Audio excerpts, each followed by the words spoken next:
A lot of believers have been taught that once they say the word God, the thinking is over. But that word is doing a lot of work that it cannot actually carry.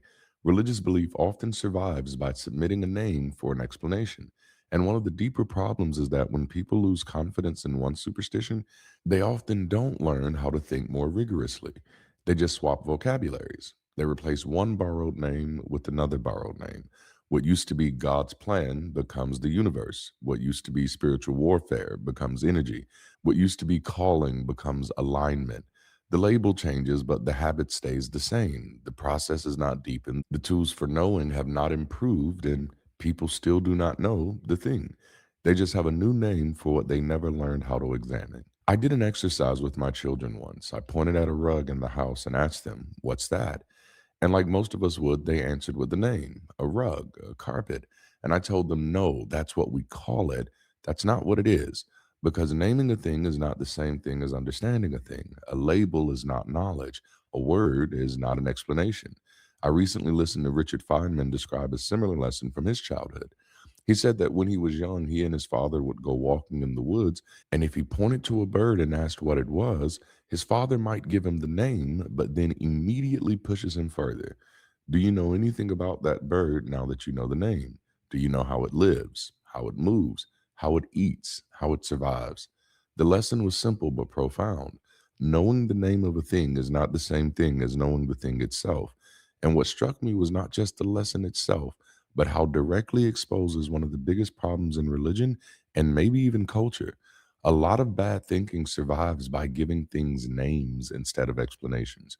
And when you apply that to God, the concept starts falling apart fast. One of the biggest problems in religion is that people are trained to confuse naming with knowing. They say God the way a child says rug or bird, as if the label itself explains the thing. But once you ask what God actually is, how God actually works, and whether the concept holds together under scrutiny, the whole thing starts collapsing. Religious belief often survives by substituting a name for an explanation.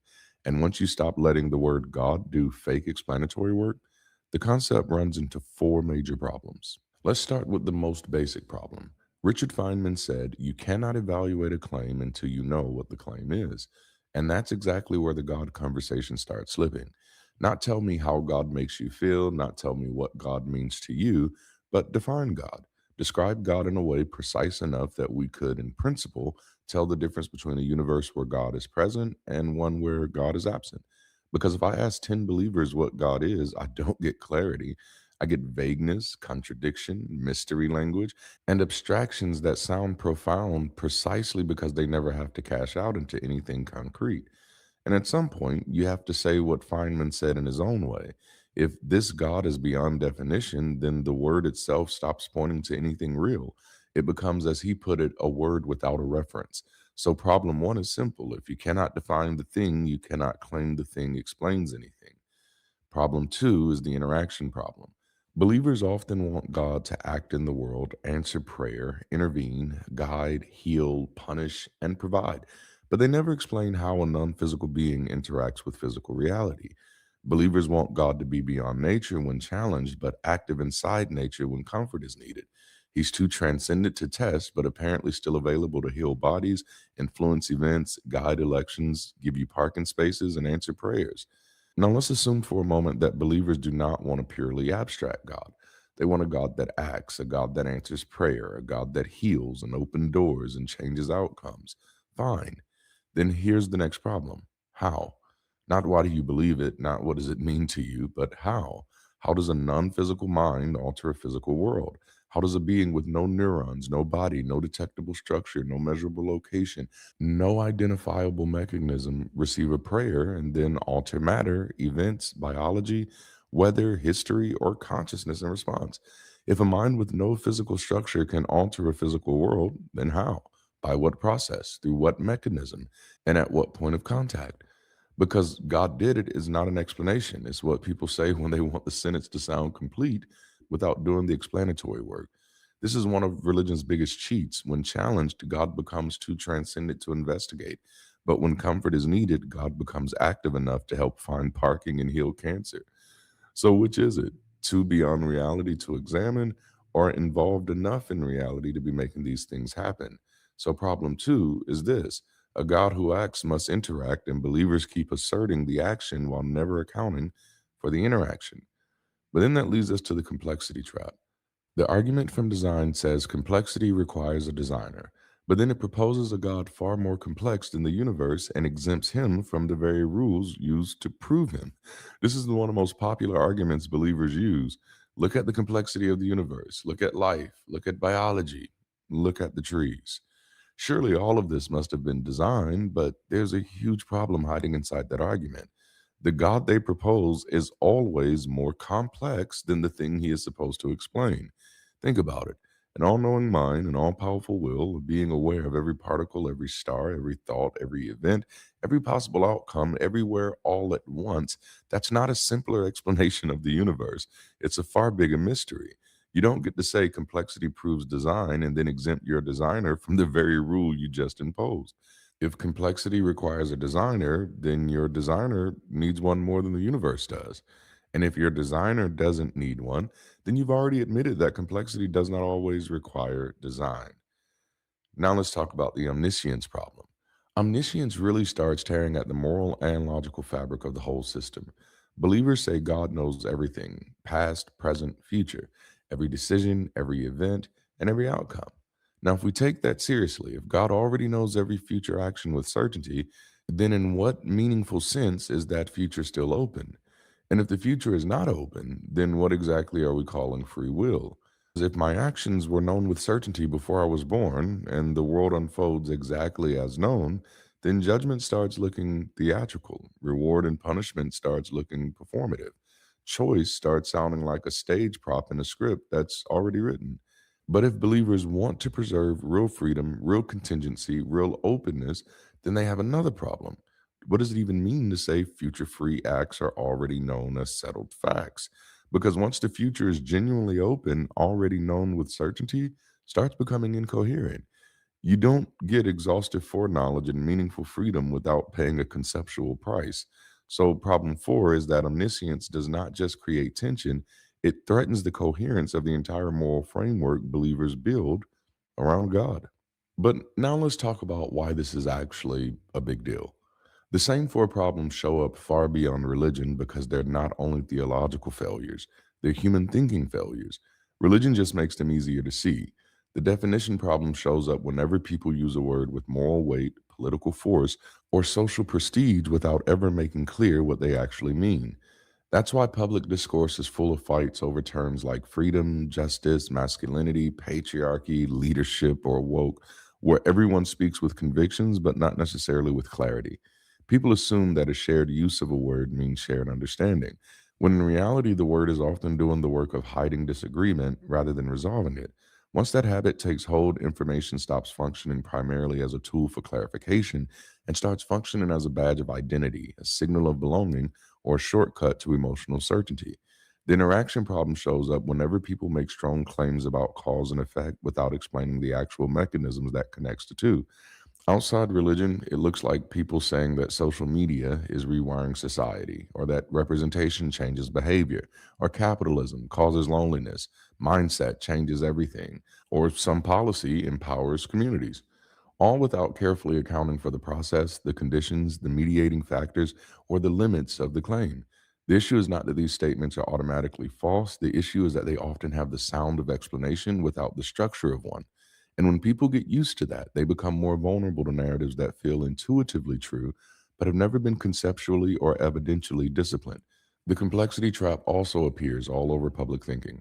Outside religion, the same pattern appears whenever people respond to a messy reality by reaching for a grand abstraction that is even less accountable than the thing they're trying to explain. This is part of why conspiracy thinking is so attractive, why some ideological frameworks become so bloated, and why people reach for giant totalizing stories about the system, the elites, the algorithm, or energy to explain everything. Rather than working through distributed causes, competing incentives, historical contingencies, institutional structures, and human contradictions, they adopt an oversized explanation that feels cleaner than reality. The result is that people start preferring explanations not because they're more grounded, but because they're more emotionally satisfying, morally tidy, or narratively complete. The omniscience problem shows up outside religion whenever people act as though persons, systems, or futures are more settled and knowable than they really are. Beyond religion, the same impulse appears whenever people overread behavior, overdiagnose identity, or treat open situations like closed cases.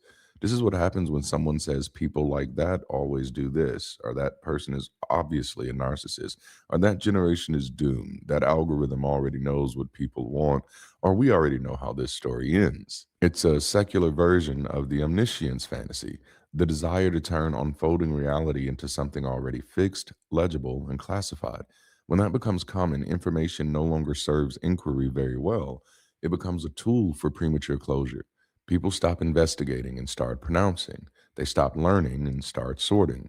When these four problems bleed together, they create an information culture that is poorly defined, mechanistically shallow, explanatorily inflated, and prematurely closed. People use major words without stable meanings. They assert causes without clear pathways, prefer oversized narratives to proportionate explanations, and speak with more certainty than the evidence justifies. That kind of culture is extremely easy to manipulate because once people stop requiring clear definitions, real mechanisms, disciplined explanations, and humility about uncertainty, they can be moved by almost anything that feels complete. A slogan can move them, a clip, a tribe, a keyword. Information then becomes less about reality and more about emotional regulation, symbolic belonging, and worldview maintenance. That's why this matters so much. The danger is not just that someone might believe in a God concept that doesn't hold together. The deeper danger is that the same bad habits of thought can migrate into politics, relationships, media, activism, business, and even secular spaces that pride themselves on being rational. A person can leave religion and still carry the same cognitive posture with them, using words they haven't defined, repeating claims they cannot explain, embracing oversized narratives that feel satisfying, and speaking with an unwarranted confidence about things that are still open. When that happens, people may become less religious without becoming more intellectually responsible. And that may be the bigger lesson underneath all four problems. Civilization gets fragile whenever human beings start mistaking labels for clarity, causal stories for explanations, conceptual inflation for insight, and certainty for knowledge. And maybe that's the deeper danger here. Not just that people use the word God where an explanation should be, but that once we get comfortable doing that, we start doing it everywhere in politics, in culture, in our relationships, in identity, even in the spaces that pride themselves on having escaped superstition, because the habit is the danger. The habit of mistaking labels for clarity, the habit of mistaking a causal story for an actual explanation, the habit of reaching for oversized narratives because they feel better than disciplined thinking, the habit of acting certain before reality is finished speaking. And once that habit spreads, information stops being a tool for discovery and starts becoming a tool for comfort, control, and belonging. So, no, this is not just about whether the word God holds up under scrutiny. It's about whether we're willing to become the kind of people who demand more from our own minds, the kind of people who define our terms, the kind of people who ask for mechanism, the kind of people who refuse inflated explanations, the kind of people who can sit inside uncertainty without rushing to false closure. Because knowing the name of something is not knowing the thing. And if we do not learn that lesson deeply, we'll keep building our lives around words that feel complete while understanding remains shallow. So, listen, if this kind of conversation matters to you, if you're tired of only knowing people through labels, categories, assumptions, rumors, arguments, and comment sections, then I want to invite you to connect with Bridge City. Because Bridge City is not just a place where we talk about ideas, it's a place where we're relearning how to know people, not as avatars, not as enemies, not as stereotypes, not believers, atheists, liberals, conservatives, straight, queer, married, single, and all these other labels, but as people, people with histories, with fears, with stories, with pain, people with questions, people who are still becoming. And that matters because community is not a spectator sport. Community is a contact sport. It requires presence, it requires patience, it requires compassion, and it requires comprehension. And no, comprehension doesn't mean agreement. It means that I am willing to understand you beyond the first label I was given for you. It means I'm willing to get close enough to learn your story before I reduce you to my assumption. That's what we are building at Bridge City, a soft place to land, a safe space to live, a community for people who are learning how to connect better, build better, and live better beyond superstition, shame, and isolation. So if you've been watching from the outside, this is your invitation to step closer. The first time you're a visitor, the second time you're a guest, but by the third time, you're family, like Olive Garden. So connect with Bridge City, join the global campus, tap into more conversations, meet people beyond the comment section, because the world doesn't need just more hot takes. It needs more human connection, and we're building that together. Thank you for joining me today. And until next time, as always, keep rising.